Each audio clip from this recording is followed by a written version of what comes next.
In the entire USA, there are only 430 of them. They are among the firefighting elite.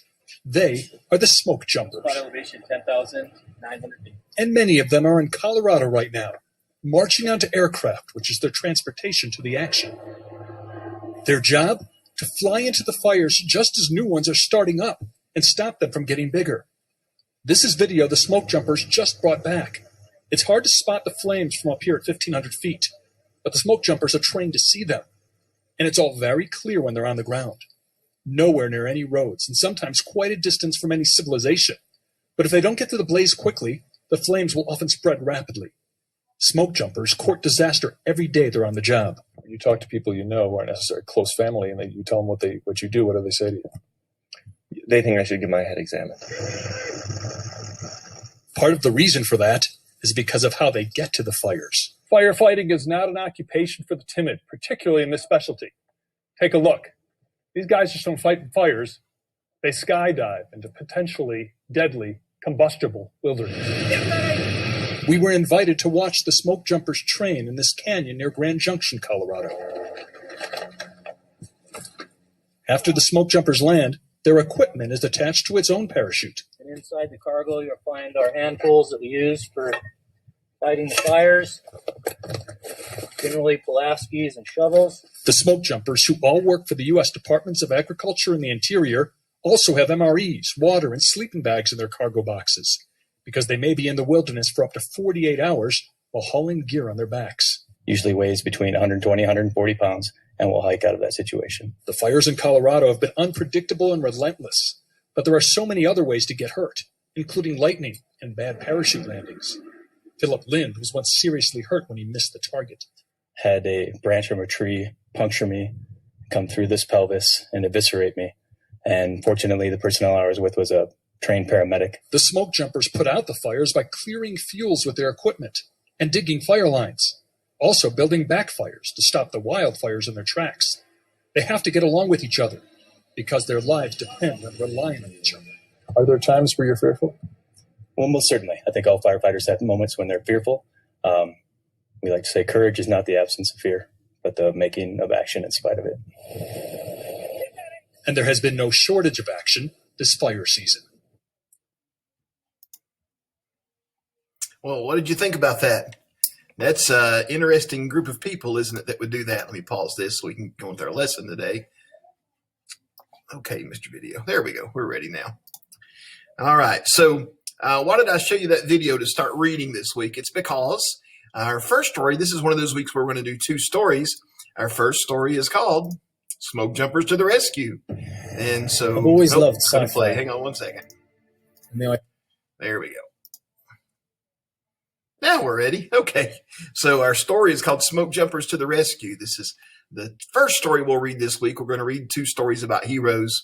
The first one are the smoke jumpers. Is the smoke jumper story. And you can see why they're heroes. They go fight wildfires, jumping out of planes, down into fires. I wouldn't do that, would you? I definitely wouldn't do it if I was timid. I think one of the guys said that in a video, didn't he? It's not for the timid, he said. So this story, it has two vocabulary words. And here they are. The first one is timid. If you're timid, you're very careful or often fearful. So you couldn't be too careful or fearful to jump out of a plane and fight a wildfire, could you? So if you were timid, you couldn't be a firefighter or a smoke jumper. If you're timid, then smoke jumping might seem too risky for you. And the other one, this word is a little bit tougher to read. Can you sound it out?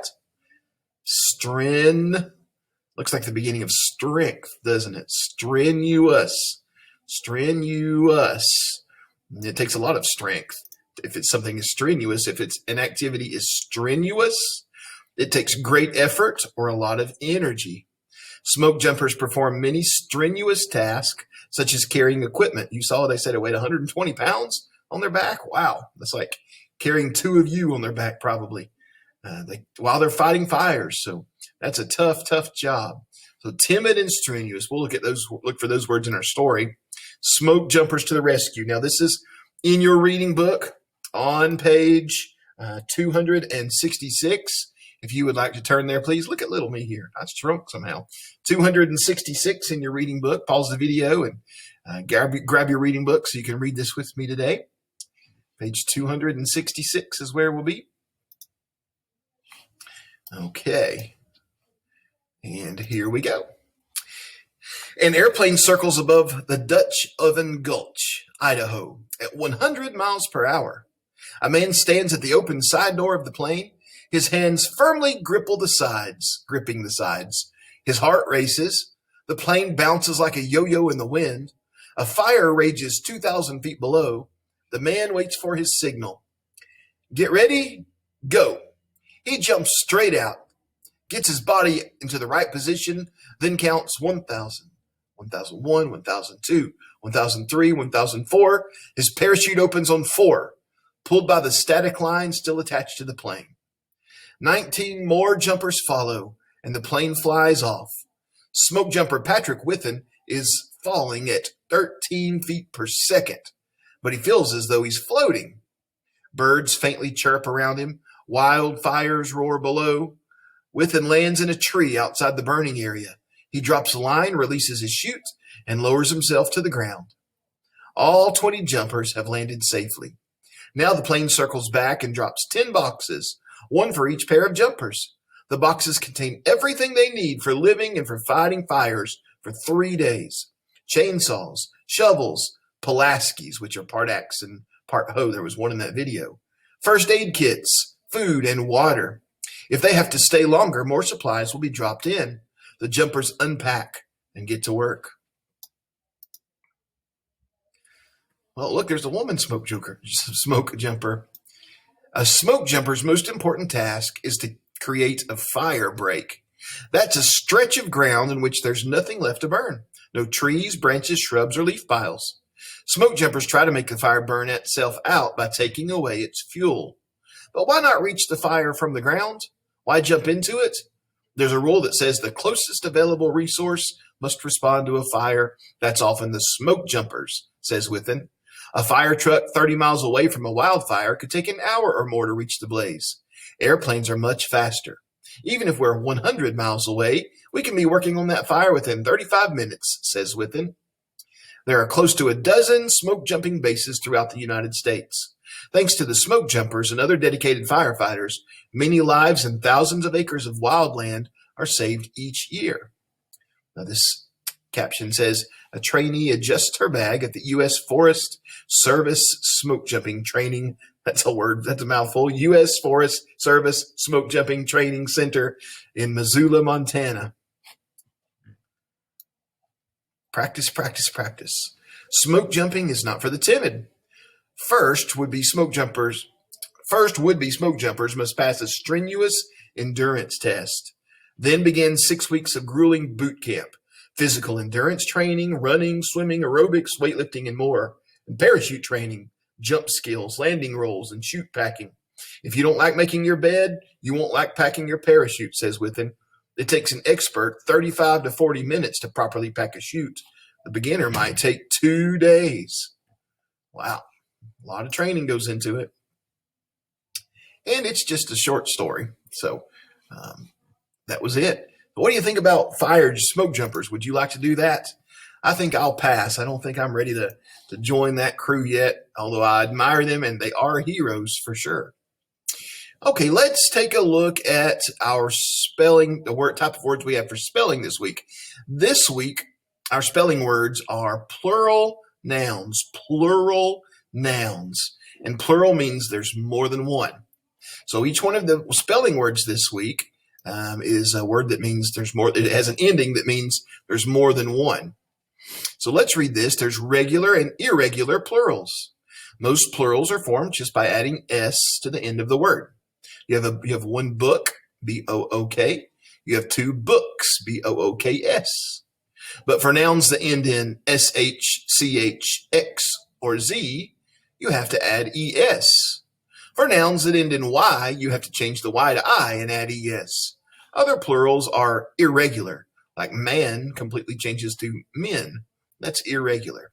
So let's take a look at these words. Let's think of the singular form of the word and see how the spelling changed for each one of these, okay? So this first word is leaves. Well, all the leaves have fallen off the trees now, haven't they? So what's the singular form of leaves? It's just one leaf, L-E-A-F. So the F was changed to a V and then add E-S. There's many men, but there would be only one man. Yeah, so you change that. It's an irregular change. It's an irregular plural noun because you don't add S or ES or change the Y to I and add ES. You change the spelling in the middle of the word. Books. Okay, that's a regular one. You just added an S, didn't you? You have one book. Shelves. It's kind of like leaves. It ends in an F. One shelf. And then we change the F to a V and add ES. You have one tooth. You have many teeth. So that's an irregular one because you changed the vowel in the middle of the word. You have one wish. You have many wishes. That's one of those ones with ends in ESH that you have to add an ES to. One dress. Many dresses. Another word you have to add ES to. 1 foot. 2 feet. That's irregular, like men and teeth. You have one dish. You have many dishes. Ends in SH, so you add ES. One butterfly. Many butterflies. Remember, words that end in Y. You change the Y to I and add ES. One person. Many people. So people is an irregular one. You change the whole word, don't you? One baby. Many babies. Change the Y to I and add ES. One family. Many families. Change the Y to I and add ES. One knife. K-N-I-F-E.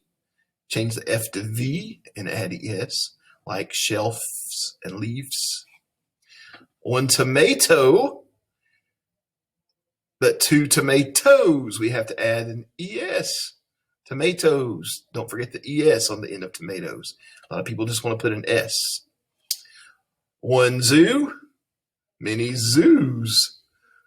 2 O's. We just add an S. That looks funny, doesn't it? Zoos. One boy. 2 boys. That's an easy one. One match. Many matches. ES because it ends in CH. One box. Many boxes. Ends in X. So we add an ES.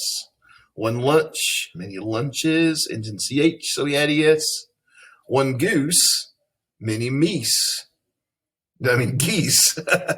One goose, many geese. I was thinking of a joke my papa told me. He said, if the plural of goose is geese, what's the plural of moose? And I said meese, but it's not. It stays moose. It's weird.